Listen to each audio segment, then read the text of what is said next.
Ang title ng isa-share ko sa inyo ay Isang Bagay ang Kailangan. Dahil isang bagay lang po ito, ay di isa nga lang. Time is constantly moving. Ano gang sound ng relo? Tik-tak. Tik-tak. Pag lumampas ang panahon, hindi na ito maibalik. At napakabilis ng panahon. Noon ay si Denise ay bata pa, inayahatid ko sa Santo Niño. Sakay ako sa motor. Nakaangkas siya dun sa una. Lagi namang napupuwing sa hangin. Kaya sabi ko, bago kami umalis sa bahay, pikit. Kaya simula na munga hanggang dun sa school, nakapikit yung kasi napupuwing. Alam mo ngayon, hindi na si Denise. Yung anak na ni Denise, ang aking tinutulak sa bike. Ano gang bilis? Naalala ko pa eh. Sabi ni BJ, pag kami nakakakita ng mga nakamotor na pamilya, kami po pinagpe-pray po namin na sana magkaroon sila ng sasakyan. Yung hubga namang 2 bata ang nakaangkas sa motor, ganon. Sabi ko, alam mo ka BJ na dati ako'y gayon. Nasa una si Denise, tapos ako nagmumotor, nasa pagitan namin si Yayan, tapos si Melody. Ay hindi naman kami bothered kami sayang-saya pa. Pagdating namin doon sa mother ni Melody, lagi na, huwag na kayong magmotor. Hindi ko naman maunawaan dahil hindi naman kami bothered, ano. So ang bilis ng panahon. Marami nag-aakala na ang panahon kaya ay mahaba. Marami nag-aakala. Kaya naghahanap pa sila ng pampalipas oras. Sipin mo, napakaikli na ng panahon, palilipasin lang. Ay, sinayang. Tayo Dines, ang gala, tayo papalipas ng oras. Ha? Palilipasin mo lang? Walang purpose? Oo. Ay, saan din tayo magbibingo? Ay, sa galing naman nga lumipas ng oras sa bingo. Sa letrang enye, ubos ang oras. Mabilis ang panahon, lalo na kapag nag-i-enjoy ka sa ginagawa. Di mo na mamalayang lumilipas ang oras. Kaya be careful kung saan ka enjoy, kasi hindi mo alam na uubos ang oras mo dahil enjoy ka sa ginagawa mo. Alam mo ba ang motto ng casino? Alam mo ba ang kanilang strategy? Ito yon. Keep them playing. Kaya ang casino will do everything para makip yung player sa casino. Magbibigay yan ng rooms, lalo na doon sa mga nananalo o big player, bibigyan ka ng room para wag ka nang umalay sa casino hanggang maubos ang pera mo. Because the longer a person plays, the bigger the probability that he will lose. Yun. The odds are against the player. Kaya the longer ng laro, matatalo yung naglalaro. Ang casino will do everything. Minsan hindi mo na namamalayan yung mga little things na ginagawa nila. Kaya mapapansin mo, alam ko namang hindi kayo napunta sa casino. Ito naman na-research ko lang. Tingnan mo yung kausap mo, hindi ka napunta sa casino. Nasa baklayan ka. Wala kang makikitang wall clock sa casino. Walang magpapaalala sa iyo doon ng panahon. Walang relo sa casino. This is the same strategy of the enemy. Na wag tayong maging concerned sa ating oras dito sa lupa. So, the enemy hides the clock of our life. Itinatago ang orasan ng ating buhay sa atin. Kaya ang akala natin, hindi nauubos ang oras. Hindi nauubos ang panahon. That's why let's evaluate how we use our time. Tingnan natin, pag-aralan natin, paano ba natin ginagamit ang ating 24 oras? Anong ginagawa natin sa loob ng isang araw? Ilang oras ang ginagamit natin sa gaming? O sa ka-scroll sa FB? Bumati na ng bumati ng happy birthday. Ano kan dami, ano? Ay, ang mabigat, hindi naman pala birthday. Sabi ng isa, thank you po, pero hindi ko po birthday. Ay, kadami bumati eh. May nagsimula pong isa, nagsunod na. Nabati ka ng happy anniversary kasi nakita mo yung dalawa na nakain sa Jollibee. Ay, gayon din pala istorya. May nagsimula rin yung bumati. Nakisabay ka na lang. At hindi na mapigilan ng dalawa. Hindi ho namin anniversary. Happy anniversary. Hindi nga ho. Happy anniversary. Dire-diretso na. Itong mabigat. Nag-condolence dahil may picture na may kandila. Hindi mo naman nakikilala kung sino namatay. Nakikondolence ka na rin lang. Condolence. Sabi ko, sino ka namatay? Di na eh. At ito pa ang mabigat. Heart ka na ng heart sa mga picture ng mga babies. Ayan namang mami, 3 beses mag-post sa isang araw ng kanyang anak. Ang lola, 12 beses isang araw.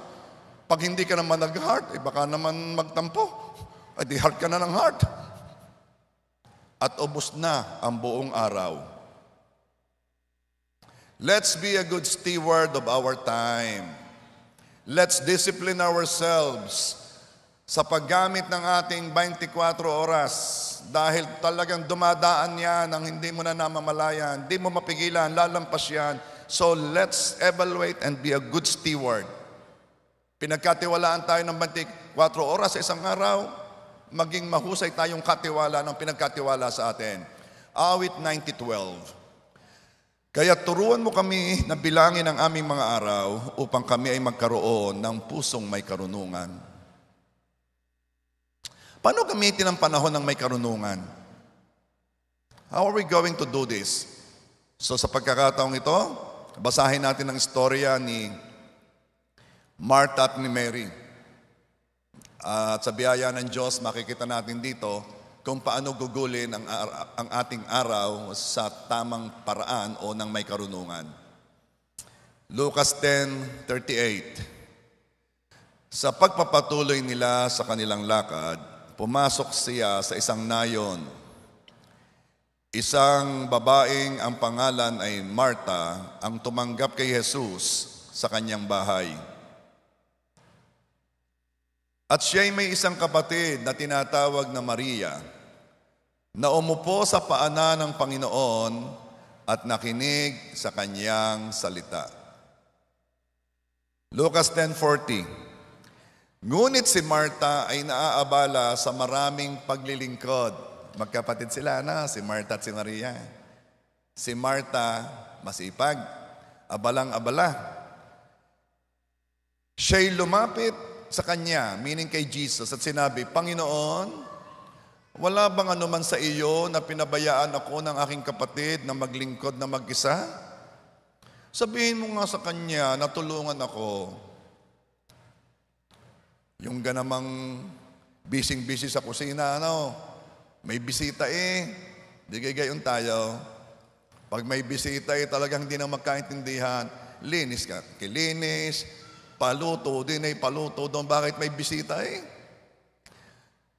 At tapos, nakita ni Marta, ang kanyang kapatid na si Maria, ay nakaupo laang at ayos ang kwentuhan kay Jesus.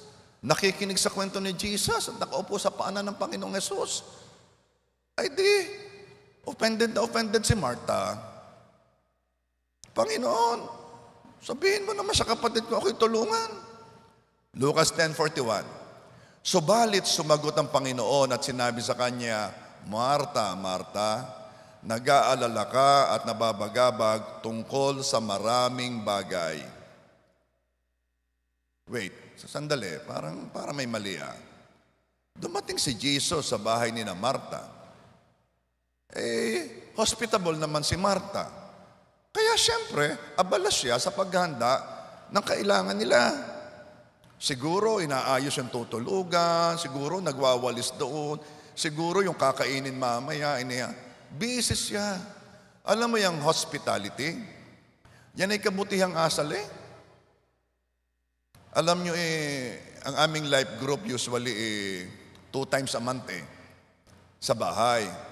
Ngayon magtatanong si Brother John, Pastor, may life group ba ngayon? Minsan sinasabi ko, minsan wala, hindi na malaman ni Brother John, kailan kang life group? Hindi nila alam, depende iyan, kung pupunta si Seni at maglilinis. Ay pag walang naglinis, ay mahirap maglinis ay akala naman ng aming mga ka-life group, gayon lang darating. Yung buong araw na nilinis. Buong araw na nilinis yung mga, ang table ay talagang inalis ang alikabok, nilagay ang silya, at talaga doong, pati yung CR, yung pagsisiaran din yan, ilinisin. Yun, dahil kung walang life group, madumi yung. Eh bakit? Hospitable kami pag may life group. May life group bukas.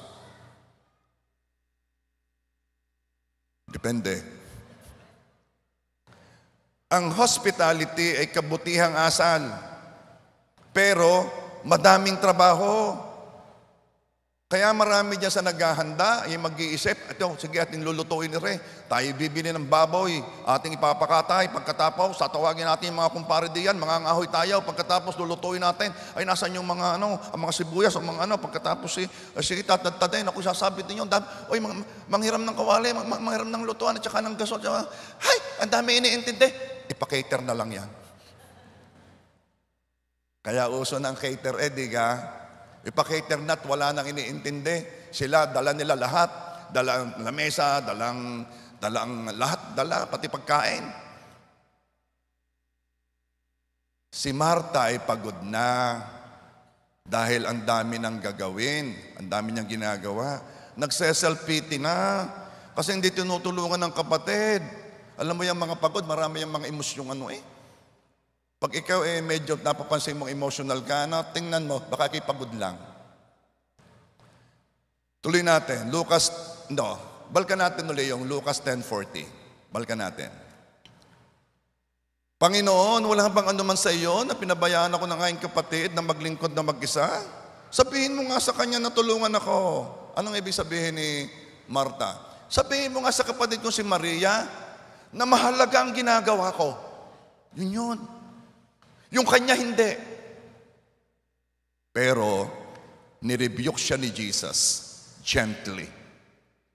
Lucas 10:41 again. Subalit sumagot ang Panginoon at sinabi, Marta, Marta, nag-aalala ka at nababagabag tungkol sa maraming bagay. Verse 42, subalit, isang bagay ang kailangan. Kindly say, isang bagay ang kailangan. Pinili ni Maria ang mabuting bahagi na hindi kukunin sa kanya. Kaya ang title nito, isang bagay ang kailangan Mabuti naman ang ginagawa ni Marta. Bakit siya na-rebuke ni Jesus?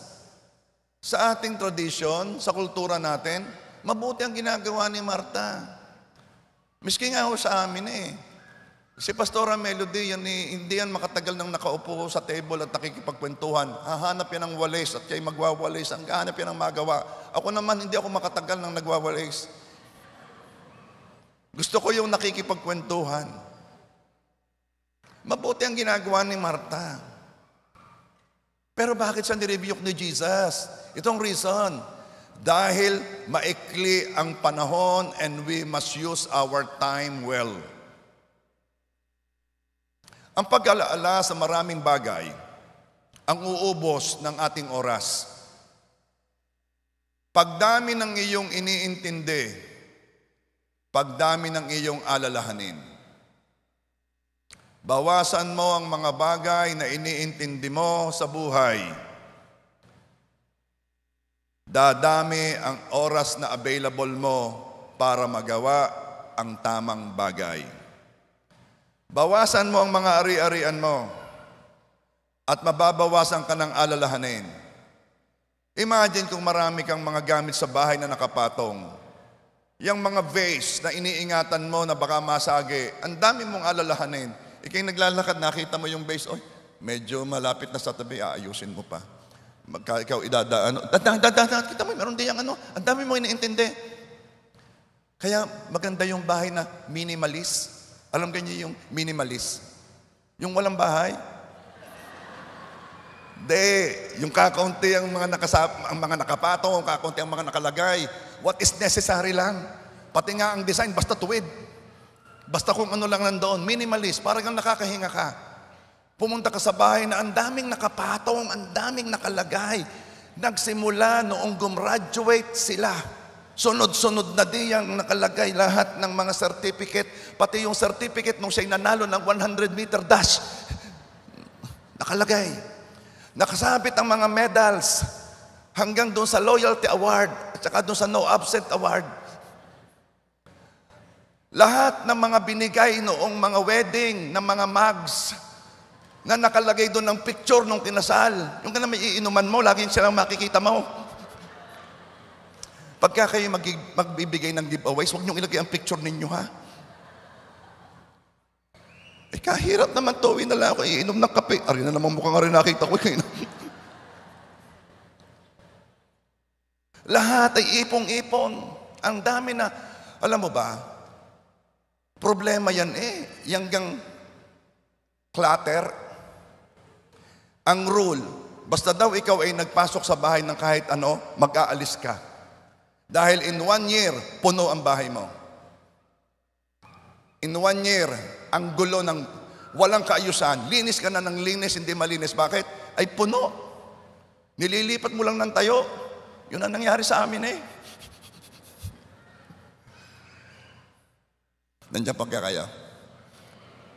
Huwag kayong mag-alala. Preaching pa rin ito.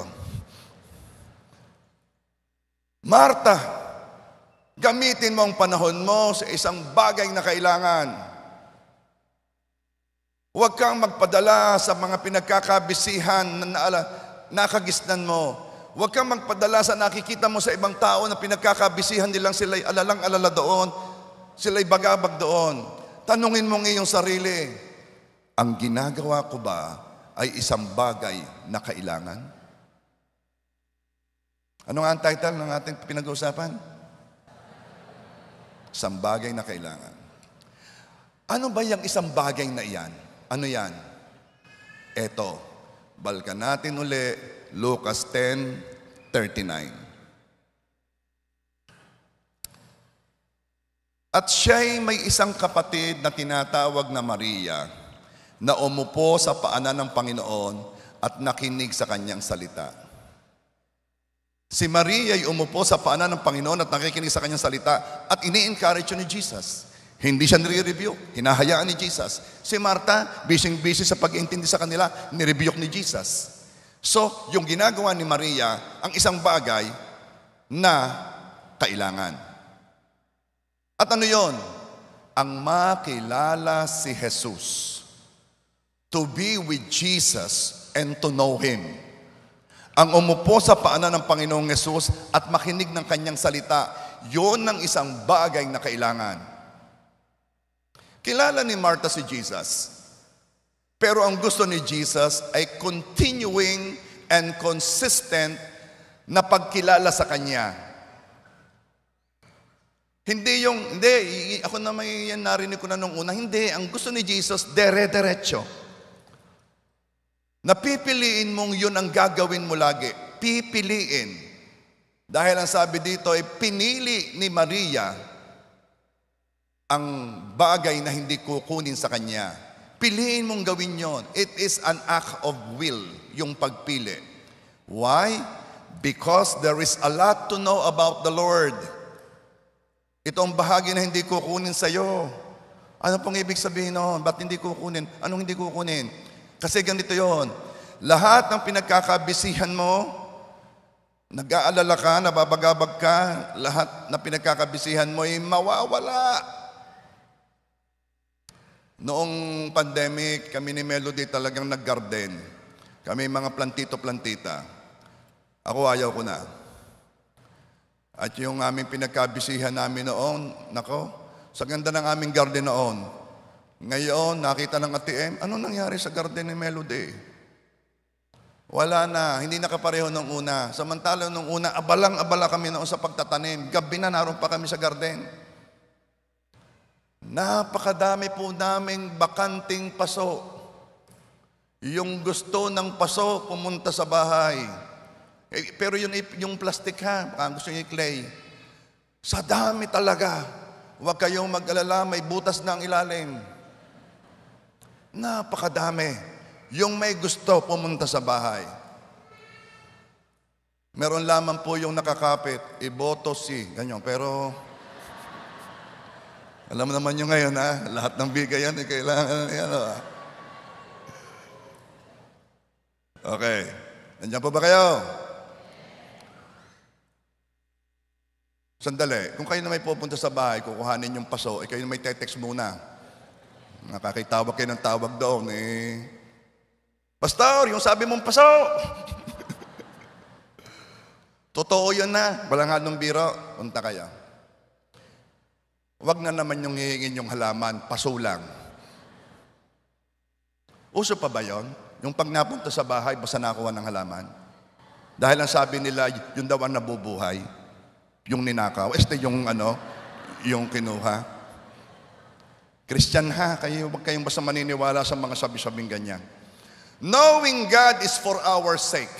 Para sa atin yon. Sino nakadating sa Siargao? Diyan, pagkalampas ng Pangaw. Mali yata yun. Saraw yata yung nakita ko. Siargao. Wala pa. Magandang Siargao. Nakapunta na kay Pastor? Hindi pa. Pero maganda daw. Pero pag nagtagal ka doon ng ilang linggo, you will be bored. Maghahanap ka ng iba. Naalala ko noon nagkukwento ang tatay. Kasi nagtatrabaho siya sa Kapitolyo. Isa siya sa mga sekretary ni Governor noon. Basta may bisita ang Batangas, ang tatay ang nagdadala sa mga tourist spot sa Batangas. Nung una, ang pinakasikat dito ay Matabungkay Beach. Wala pa mga laiya, wala pa yan. Ang dalahan ay Matabungkay Beach. Dadalhin doon ang mga bisita. Enjoy sila. Pero bago magpunta doon, dadaan muna sa Taal, yung church sa Taal, historical, the oldest church in Asia, ganyan.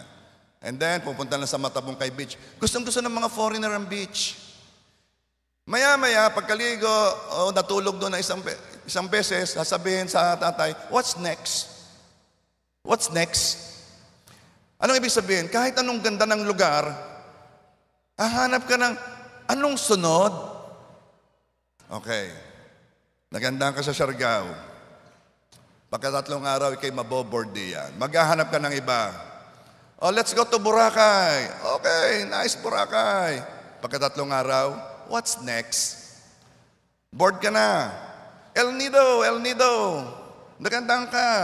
Ang sabi mo, what's next? Ovaltine. Hindi nabibili ang aking mga jokes. Biyaya, Panginoon, sa pagbibiro. What's next? Maldives. At pag kayo nagtagal doon, sasabihin mo, what's next? Bakit? Knowing God is for our sake. Magandang langit. Maganda yan. Pero kahit anong ganda nito, langit will be boring kung wala ang Diyos doon. Sasabihin mo pa rin, what's next? Why? Kasi hindi lugar ang hinahanap natin. Binili mo na yung pinakamataas na floor sa building, sa condominium para kita mo lahat. Una mong punta doon, ang ganda. Pero hindi ka naman makalapit sa bintana at ikaw ay ako. May kasama kong ganyan Ay wala, ayaw tumabi sa bintana. Bakit ramdam daw niya, hinihila siya Laging what's next? Kasi ang hinahanap natin ay hindi lugar. Ang hinahanap natin ay home. And home is where God is. Kung nasaan ang Diyos, nandoon ang home. Where God is, our home is.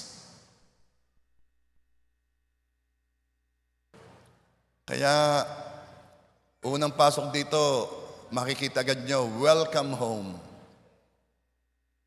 Hindi ko naman sinasabing itong building, bahay nyo, dadalhin nyo inyong mga labahin dito kayo maglalaba.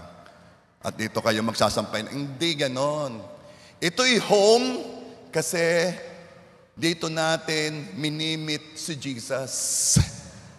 And where Jesus is, home is.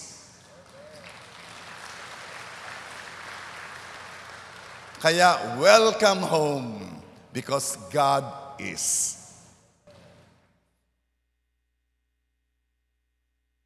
Pagkasama at kilala natin si God, hindi na tayo maghahanap ng what's next kasi God is the absolute beauty.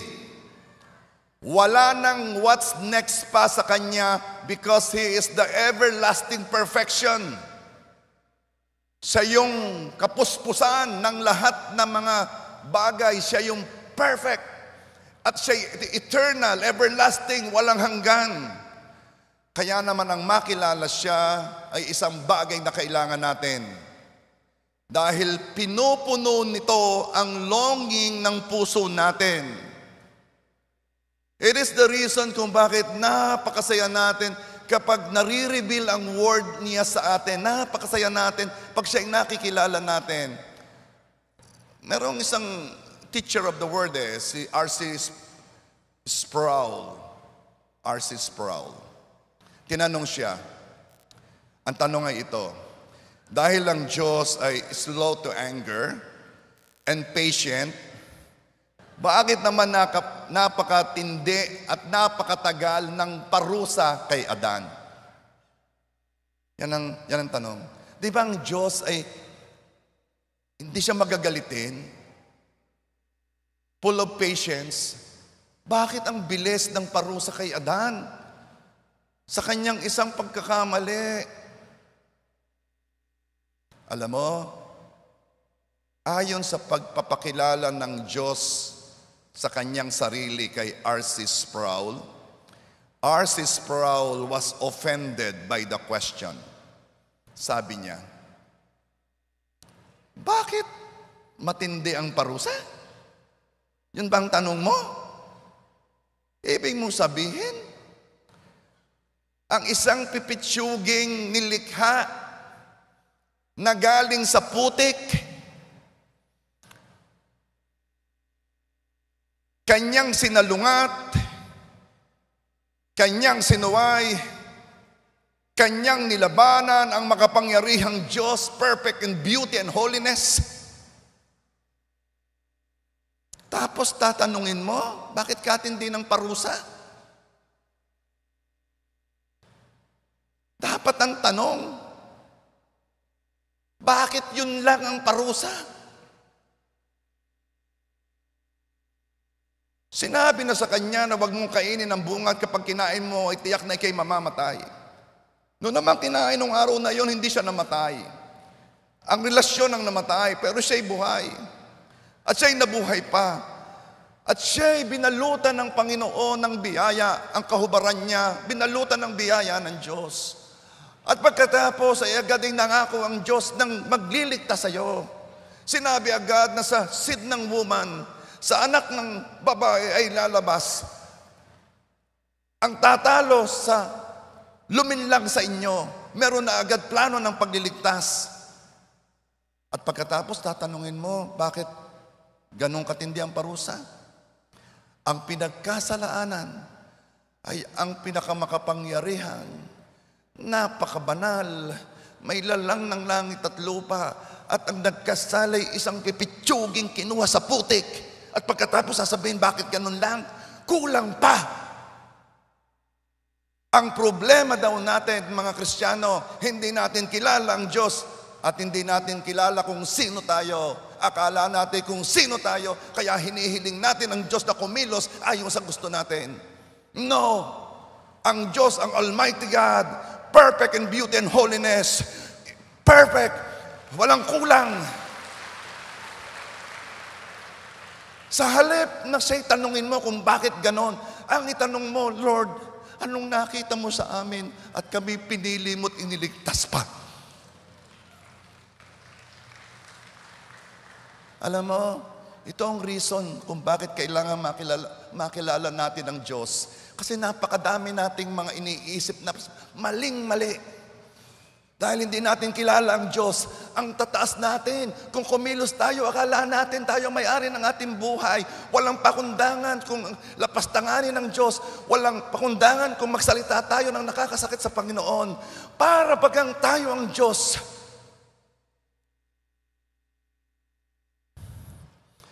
At ito ang ginawa ni Maria. Pinili niya ang mabuting bagay na hindi kukunin sa kanya. At ano yon? Maupo sa paanan ni Jesus at makinig sa kanyang salita. Ang makilala pa ang Diyos. At ito ang kayamanang hindi mawawala sa iyo. Anong ibig mo sabihin, Pastor, na kayamanang hindi mawawala sa iyo? Ito yon. Kahit anong sitwasyon ang harapin mo, ang iyong confidence, security, at kapayapaan ay mananatili. Bakit? Dahil sasabihin mo, kasi kilala ko ang aking Diyos.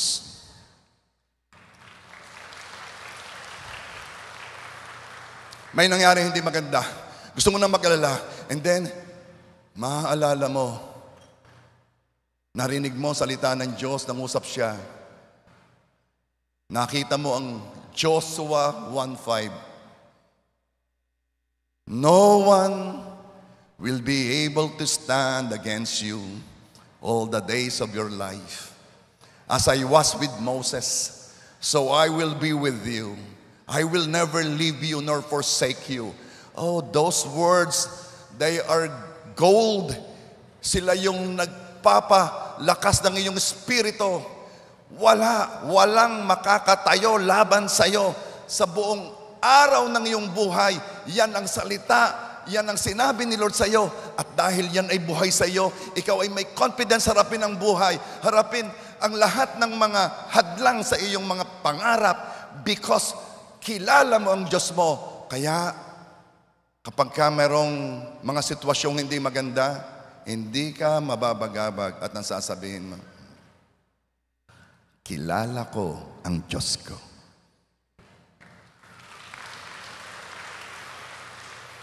Pag hindi mo kilala, may nangyari mga problema, anong gagawin mo?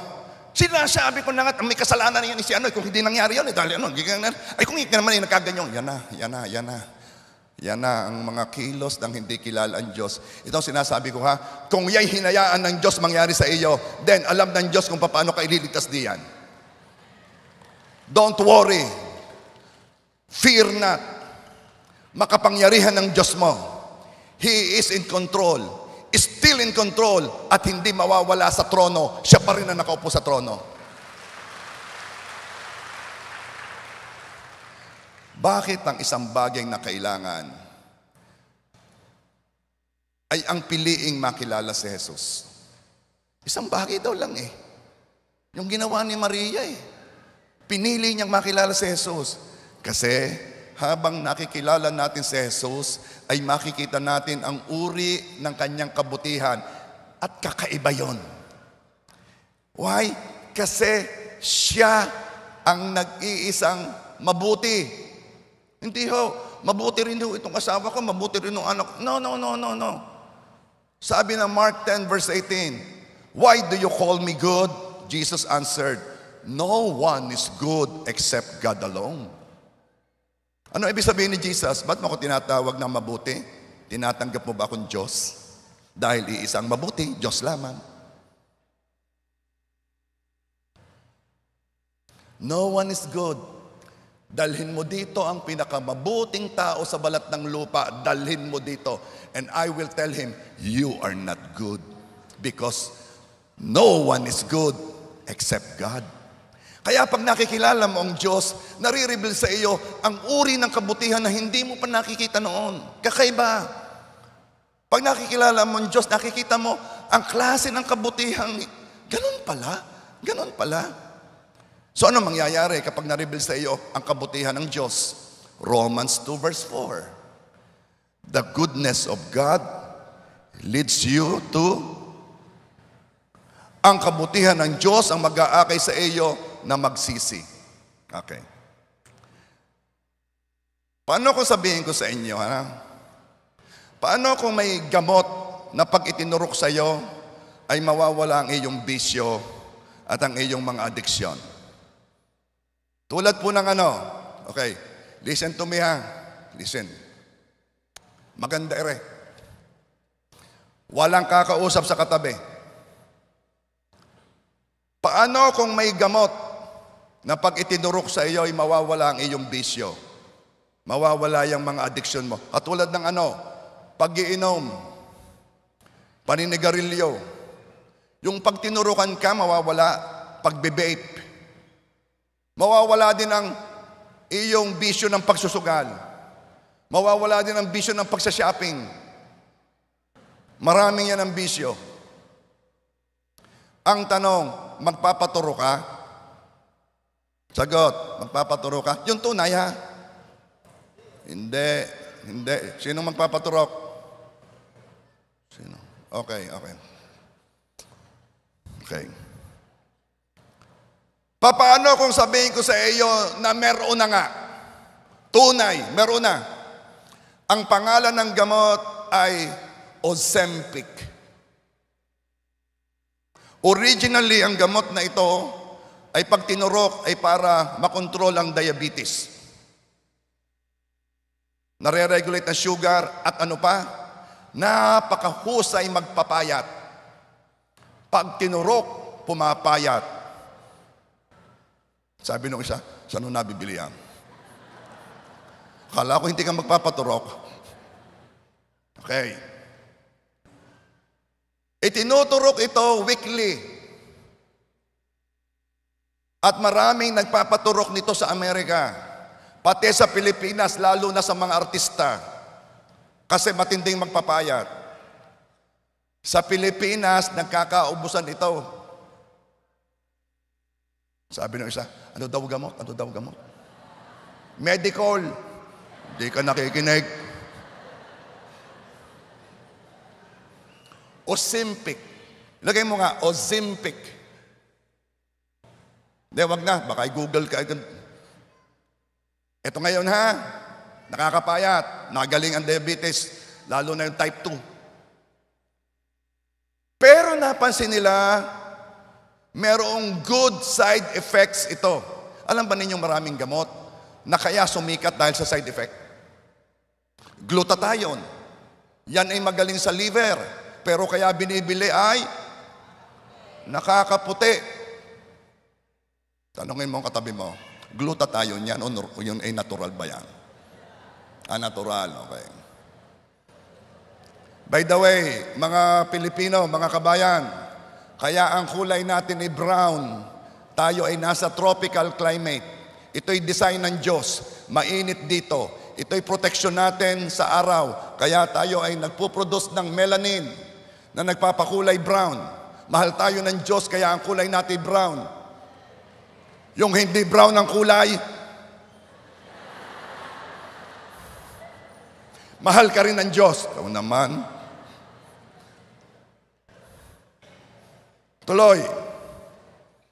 Napansin nila na meron itong good side effects. Ano? Nawawala rin ang desire sa addictive behaviors. Nawawala ang desire sa drinking. Kausap ko yung pinsan ko, galing Chicago yata. Siya nagte-take ng Ozempic, yun ang sabi ng doktor niya kasi sa kanya sugar. At ang napansin niya, ayaw na niyang uminom.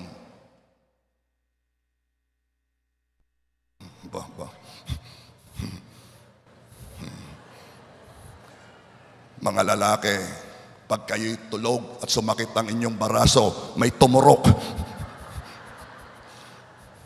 Baka yung asawa'y lihim na bumili. Pastor, nasan ko yung Ozempic na yung bakit? Tulog ko ang asawa ko, tulog, pak!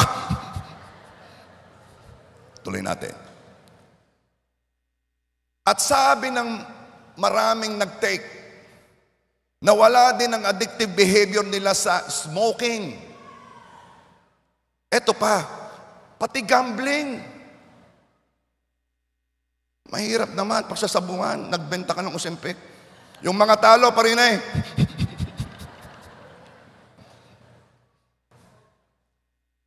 At eto pa, nawala ang desire nila, yung addictive behavior sa shopping. Kaya mga lalaki, pag isang gabi nakaramdam kayo ng masakit na balikat, kinabukasan, patulugin yung asawa nyo, turukan mo din. Walang shopping ngayon. Ang sabi nila, that medicine alters the brain's pleasure and reward centers. Kasi, yan pong lahat na addiction, yan chemical, kilos ng chemical sa brain na nagpo-produce ng dopamine.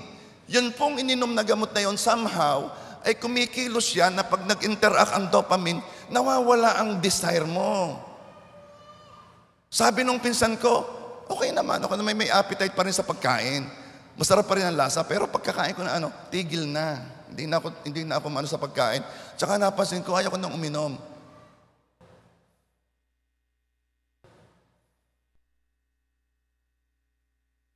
Punta ka sa office, may binebenta ko. Okay.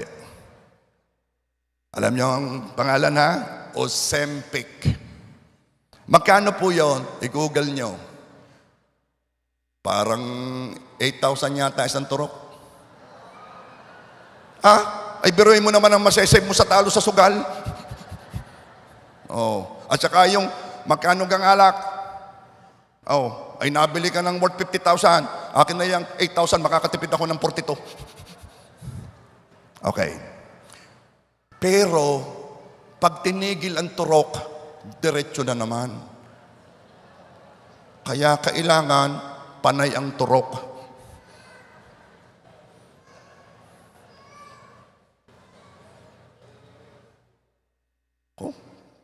Hindi ko maintindihan ang takbo ng isip ninyo parang... Habang kami nagkukwentuhan, may isang nakarinig. At sabi niya, ayaw ko niyan. Ayaw ko magpaturok. Bakit?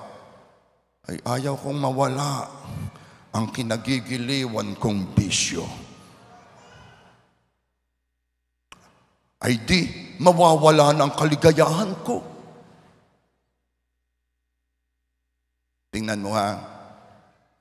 Kahit may gamot na mag-aalis ng bisyo, ikaw pa rin ang pipili kung gusto mong alisin yon. Kahit may gamot na, wag mong iturok yan sa akin, utang na loob. Bakit? Birthday hindi pare mamaya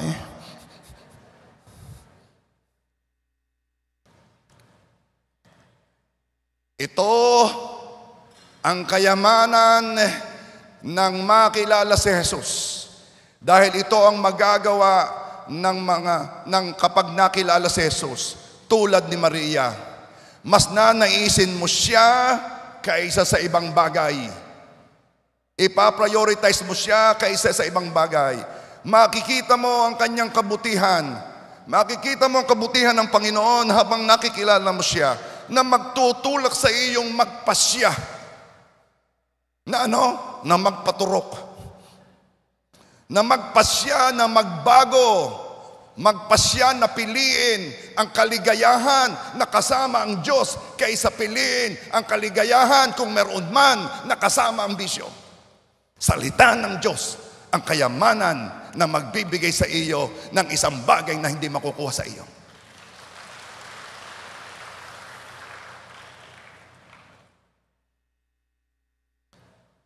Ang kaligayahan ng makasama at makilala pa siya. To be home. Home is where God is.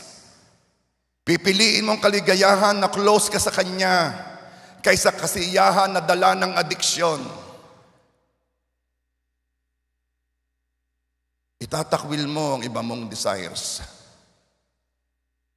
Kapag nakilala mo ang Panginoong Yesus, yan ang hinahanap ko Kung hirap na hirap ng paglabanan, gusto ng ayaw na ayaw ko na naman mahal ko ang Panginoon, ako'y bumabagsak.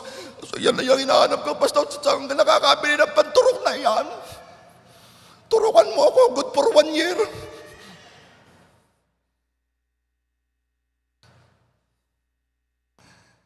The goodness of God leads you to repentance. Kaya isa lang ang kailangan, ang makilala pa natin si Jesus at pinili ni Maria ang mabuting bahagi na hindi kukunin sa kanya na na meron kang close relationship with God, nakilala mo siya at nais mong makilala pa siya. Ang saya mo sa anuman ay pwedeng mawala or makuha sa iyo. Ilan na ang tumigil uminom kahit masaya sila doon kasi may sakit na sa atay. Ilan na ang tumigil sa sigarilyo kasi may sakit na sa baga. Titigil naman pala. Bakit? Kasi napalitan ng mas mataas na desire kaysa sa desire sa bisyo. Anong desire yon? Yung desire na mabuhay pa. Pwedeng mawala ang anumang dinidesire mo. Pero kapag pinili mong makilala ang Panginoon, pinili mong isang bagay na hindi mawawala sa iyo, ang ligaya mo sa Panginoon, kailanman ay hindi makukuha sa iyo. Kasi kapag kasama mo si Jesus, nakilala siya, you will never ask, what's next? Kasi si God na ang dulo ng lahat na what's next. Lahat na gusto mo dito ay kulang. Lahat na gusto mo dito, maghahanap ka pa. That's why nagsimula sa marijuana, mamaya ay nasa cocaine, mamaya ay nasa shabu, at siya'y kulang pa. Kasi laging may what's next. Lahat ng lubog sa bisyo, ang hinahanap ay ang Diyos. Pag nakita mo ang Diyos, datagpuan mo ang Diyos, there will be no more what's next. You have found the perfection, the fulfillment of your desire. Sino ang nagmamahal kay Jesus? Say amen kung nagmamahal ka kay Jesus. What is the best thing you could give to someone to show that you love that person? Ano ang maiibigay mo sa kanya? Time? Sa Rolex o sa ano? Okay. Tama, time. That is your most precious commodity. Because when you give your time, you cannot, hindi mo na yun mababawi. Sabi ng iba, pera lang yan, kikitain mo yan. Sa time, hindi. Ang time na ginugol mo, hindi mo na mababawi.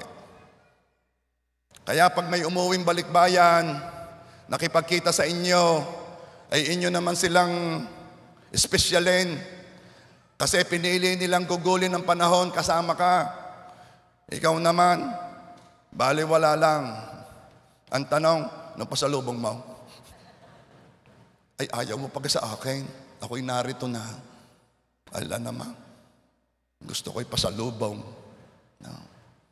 He has given you the best gift that anyone could give, my time, my precious time.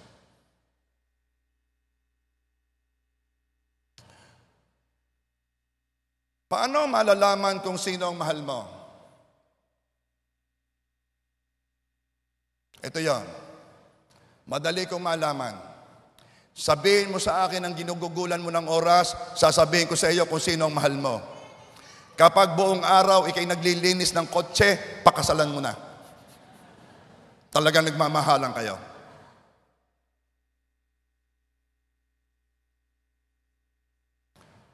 Hindi totoo na wala kang oras. Paano ka mawawala ng oras? Pare-pareho ang ating 24 hours.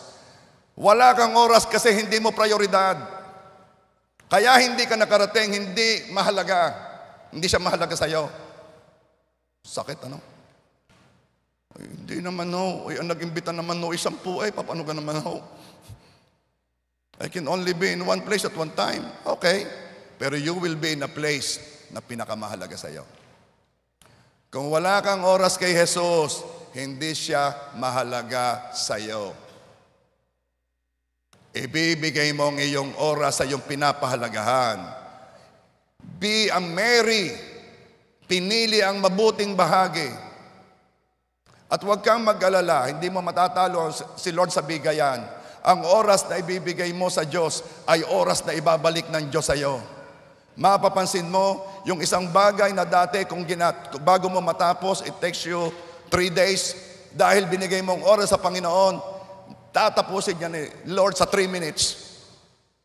Para ano? Para yung 2 araw mahigit ay magamit mo pa. Bakit? Binigay mo kasi sa akin ang oras mo eh. Pastor, ako ay kay Kristo. Ay oo nga. Ay kanino oras mo? Ibigay kay Kristo ang oras mo. Katulad ni Maria, pinili ang mabuting bagay. Ginugol niya ang oras niya.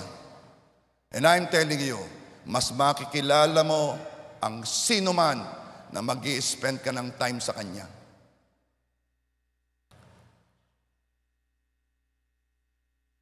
Dahil maikli ang panahon, mahalaga ang priorities.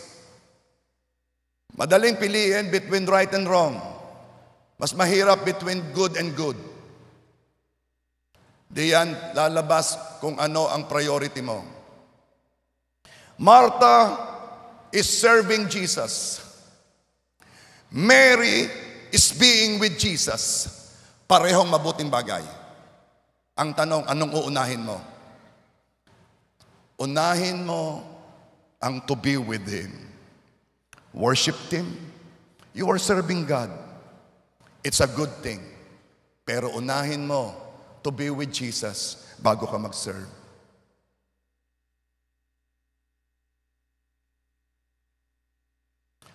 Huwag mong ipangpalit ang paglilingkod mo doon sa kagustuhan mong makilala siya.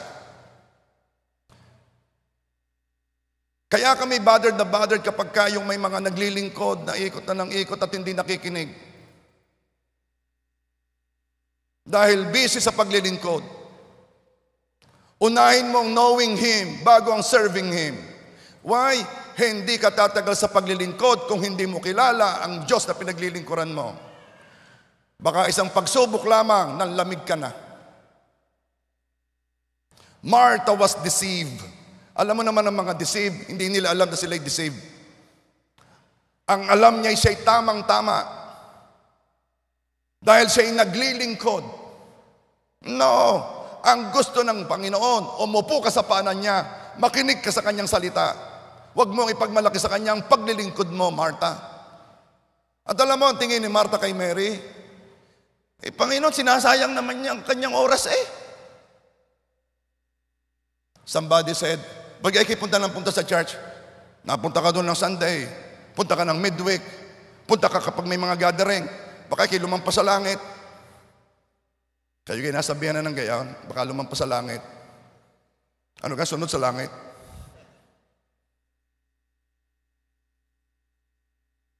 No. Hindi ako lalampas sa langit. Bakit? I am at home. I am where God is. Hanggang ngayon, yan pa rin ang dahilan ng maraming uma-absent o mga taong ayaw umattend. Anong dahilan? Marami akong gagawin eh. We don't even understand how insulting it is to God. Yung idadahilan mo na ako'y maraming gagawin, sasabihin mo sa Diyos, God, gusto ng Diyos makasama ka. Gusto ng Diyos that you will be at home with Him. And then sasabihin mo, marami akong gagawin eh. Insulto eh. Hindi kailanman matatapos ang gawain. Hindi. Sabi ng Biblia, pagdating ng Panginoong Hesus, ang tao'y nagagawaan pa rin ng bahay. Mamimili ka na lang ng uunahin.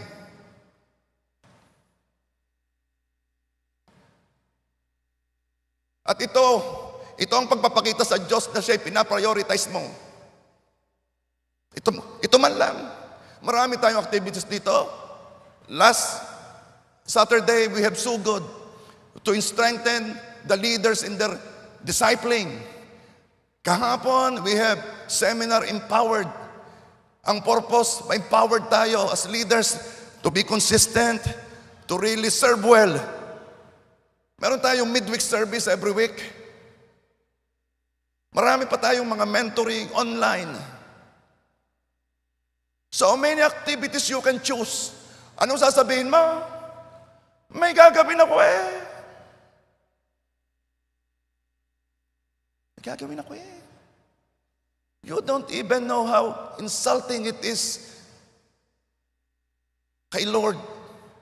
Ang baba ng priority ni Lord. Gagawin ako, Lord.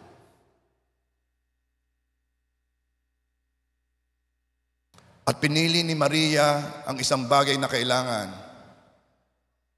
Ang pag-upo sa paanan ng Panginoong Hesus, ang pakikinig ng kanyang salita, ay isang gawain na will never be sayang. Ang pagnanasang mas makilala pa si Hesus will never be sayang. Sapagkat ang sabi ng Diyos, ito ang isang bagay, hindi dalawa, tatlo, apat, isang bagay na kailangan.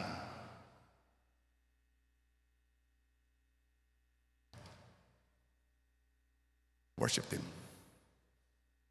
May labanan sa oras mo. Hindi natin naunawaan ang halaga ng panahon tulad ng unawa ng kaaway dito. There was a meeting ng mga demonyo. Ang sabi ni Satanas, o anong inyong pinagagawa para yung mga tao ay mapalayo sa Diyos? Ay ito ho.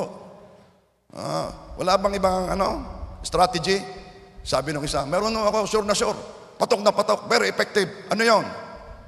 Ginagawa ko silang busy sa mga gawain. Hinahayaan kong isipin nila na mahaba pa ang panahon. Nag-o-opero ako ng mas makulay, mas maingay, mas masaya. Bakit? Kasi pag nakuha ko po ang time nila, nakuha ko sila. Pag nakuha ng kaaway ang oras mo, nakuha ka ng kaaway. Si Mary, ibinigay ang oras niya kay Jesus dahil alam ni Mary na Jesus is worthy of her time. Si Martha, mali ang priorities. Ang baba ng prioridad na ibinigay upang makilala si Jesus. Ang pinag-igi, paglilingkod, akala yun ang maganda. Okay na sa kanyang pasilip-silip lang. Okay lang, basta natatanaw niya si Jesus. Okay lang na hindi siya focus. Basta, at least kita ko. No. Let's be like Mary. Gusto ni Mary malapit. Gusto ni Mary laging nakikinig. And church, marami na tayong sinayang na panahon. Marami na. Ang panahon mo ay hindi walang hanggan. Redeem your time. Gamitin mo na ng ayos yung iyong panahon. Yang iyong panahon, gugulin mo na sa isang bagay na kailangan. Mas kilalanin mo ang iyong Diyos na lumikha sa iyo. Mas kilalanin mo ang pinakamakapangyarihang Diyos lumikha ng langit at lupa. Ang pinakamakapangyarihan at pinakabanal na nagmamahal sa iyo. Kilalanin mo ang iyong Diyos.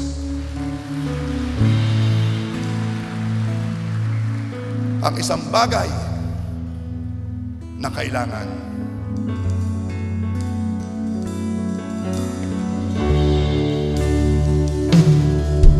Your kindness leads me to repentance. Your goodness draws me to your side. Your mercy calls me to be like you. Your favor is my delight.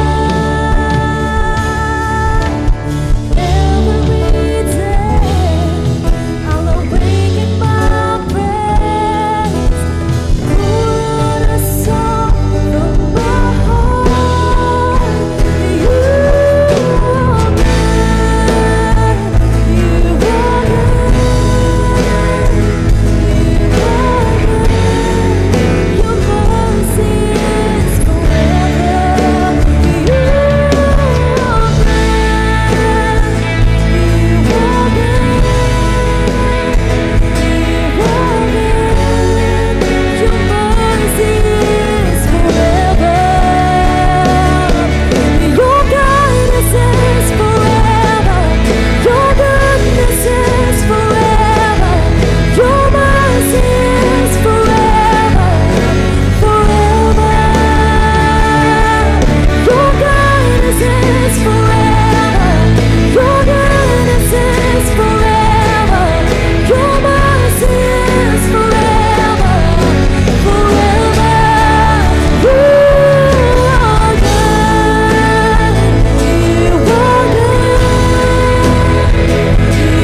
Diyos ang iyong tahanan.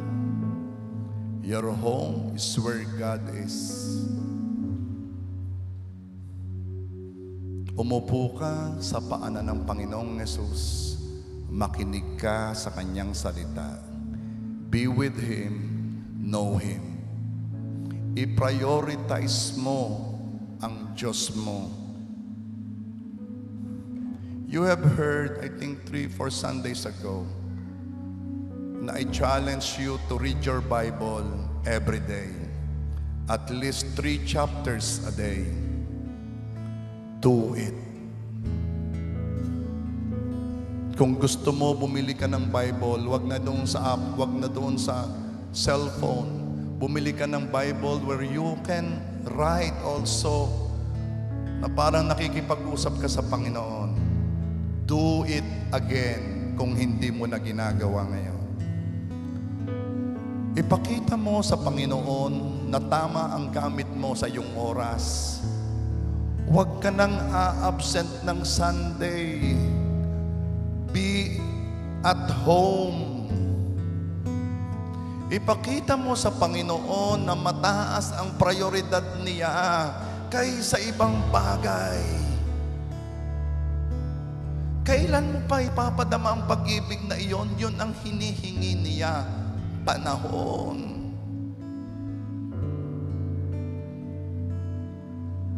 Attendan mo ang mga activities, seminar, convention. Anytime the word is preached, be there.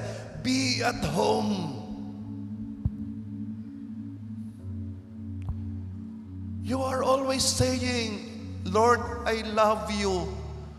Prove it. Show it. By the way you spend your time. Your precious time. Father God, I lift up to you your children. I pray na sila'y magpapasya ngayon to choose what Mary have chosen, to be with you and to listen to your word, to know you more. Lord, I lift up to you lahat na nandito, pati ang mga nakikinig sa online, na sabihin namin, Panginoon, pinili ka namin. Na sabihin nila, Lord, I desire you more than anything else. Sabihin mo, Panginoon Diyos, biyayaan mo ako na ikaw ang naisin ko. Na makilala kita, makita ko ang kabutihan mo, makita ko ang kaningningan mo, kasabay ng paglabo ng lahat ng mga desires ko.